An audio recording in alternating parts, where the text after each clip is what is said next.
स्नेहा का सपना था कि उसे कोई बहुत ज्यादा समझदार और स्मार्ट पढ़ा लिखा लड़का मिले। लेकिन कहते हैं ना, जो भाग्य में होता है होता वही है। देख, मैं साफ कह रही हूँ, लड़की के बाप के पास भर भर के पैसा है।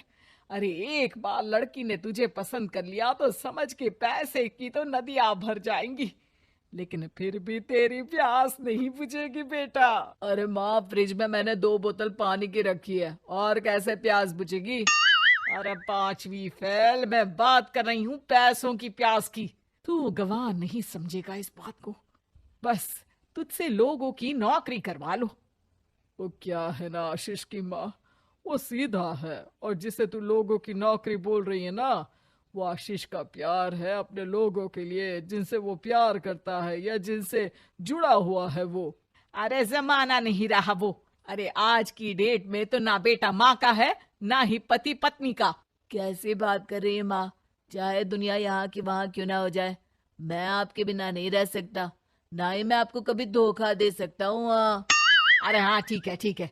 देख, लड़की को पढ़ा लिखा लड़का चाहिए तो वहां चुप रहना। जबान खोलेगा तो पता चल जाएगा कि पांचवी पास है। अरे तो पढ़ा देती ना आगे।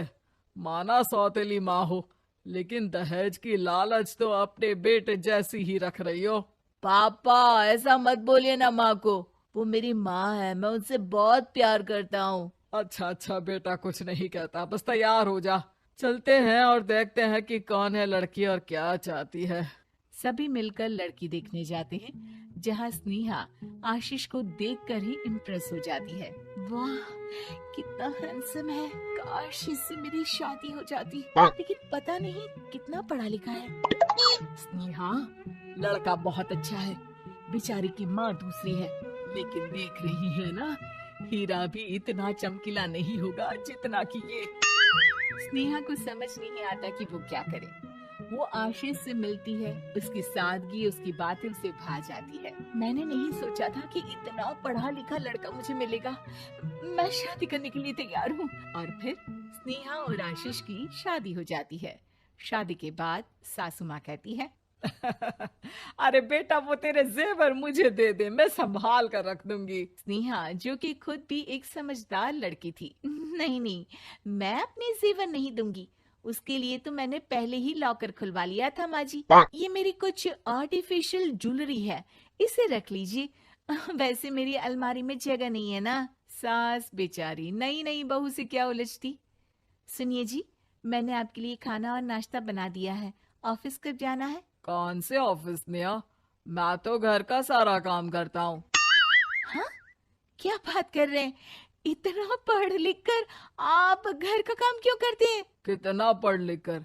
मैंने तो सिर्फ 5वीं तक पढ़ाई की है। तभी वहाँ सास आ जाती है। अरे 5वीं तक भी पढ़ लिया तो समझो मेरी कृपा से, वरना तो जो इसके लक्षण थे ना, क्या बताना। अच्छा आशीष, जरा बाहर जा और भाग कर टूथपेस्ट लेकर आ। सुबह से मंजन नहीं किया। और हाँ, फिर जाकर दुकान की सफाई कर देना। तेरा छोटा भाई दुकान पर जाने को तैयार हो रहा है। स्नेहा ये सब सुनकर हैरान रह जाती है। वो सोचती है कि आखिर उससे क्या गलती हो गई जो उसके साथ ऐसा हुआ। आशीष स्नेहा के पास जाता है। सुनो, तुमको तो मैंने पहली मुलाकात में ही बताया था कि। स्नेहा आशीष की बात ही नहीं सुनना चाहती है। वो जोर से चिल्लाती है, चुप रहो बिल्कुल, गंवार कहीं के।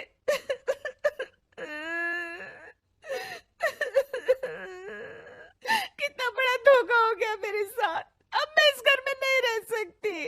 प्लीज ऐसी बात मत करो, मेरी पत्नी हो तुम, जैसे बोलोगी मैं वैसा करूंगा। मैं कोशिश करूंगा बाहर जाकर कोई काम ढूंढ लूं, पर प्लीज मत जाओ। चुप रहो गंवार कहीं के, मैं तुम्हारे जैसी की बीवी हो ही नहीं सकती। आशीष स्नेहा को लाख समझाने की कोशिश करता है, लेकिन वो अपने मायके चली जाती है। माँ चलिए ना, स्नेहा को मना कर लेकर आते हैं। अरे जाओ, बनाने जाए मेरी जूती। इतना घमंड, जैसे कलेक्टर हो कहीं की महारानी। अरे मैं तो तुझे कहूंगी कि तू भी भूल जा, हमने नहीं भगाया, खुद ही तो गई है। माँ वो बीवी है मेरी, मैं प्यार करता हूँ उससे, मैं जा रहा हूँ उसे लेने। वहीं स्नेहा के घर पर, माँ वो तो कुछ काम ही नहीं करता, घर का नौकर है, 5वीं पास। मैं नहीं रह सकती ऐसे आदमी के साथ माँ।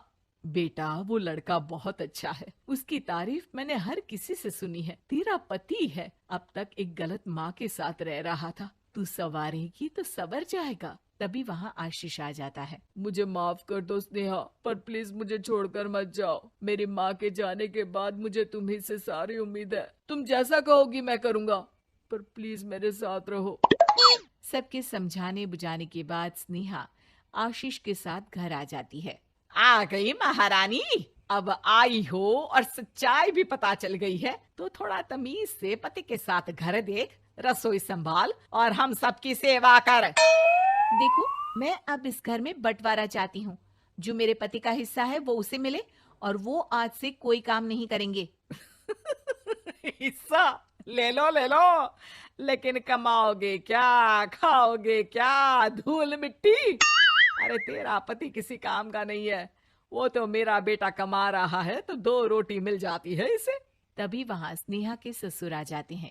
मैंने एक बंद फैक्ट्री को पहले ही आशीष के नाम कर दिया है और घर के 2 तल्ले में 1 तल्ला ले लो। मैं तो आशीष के पास रहूंगा, वकील थोड़ी देर में आता ही होगा। अरे जाओ जाओ, 2 दिन में भूख से तड़प कर सब वापस आ जाओगे। बढ़िया आई बहू बेटे वाली। फिर क्या था, स्नेहा आशीष के साथ मिलकर बंद फैक्ट्री को खोलती है और मन लगाकर काम करती है। दोनों की मेहनत रंग लाती है और आशीष अपनी मेहनत से एक सफल बिजनेसमैन बन जाता है। लेकिन एक दिन, अरे बहू बेटा आशीष, मुझे माफ कर दो, मैं भी अब तुम लोगों के साथ रहना चाहती हूँ। इस कमबख्त ने तो दुकान का बेड़ा गर्क कर दिया। वो तो आशीष था जो सारा दुकान का काम संभालता था। बेटा हमारे पास तो अब खाने को भी नहीं बचा। माँ जी, इसे कर्म के फल कहते हैं। खैर, खाना है तो आपको और आपके बेटे को काम करना पड़ेगा, समझी? हे भगवान, अब ये दिन आ गए हैं कि बहू के साथ रहने के लिए मुझे काम करना पड़ेगा। बेटा आशीष, तू ही समझाना अपनी बीवी को। पता है ना मैंने तुझे कितने प्यार से पाला है। हाँ माँ, वो तो ऐसे ही बोल रही है आपको। अरे घर में कामकाज के लिए बहुत सारे नौकर चाकर है, आप आराम से रहिए माँ।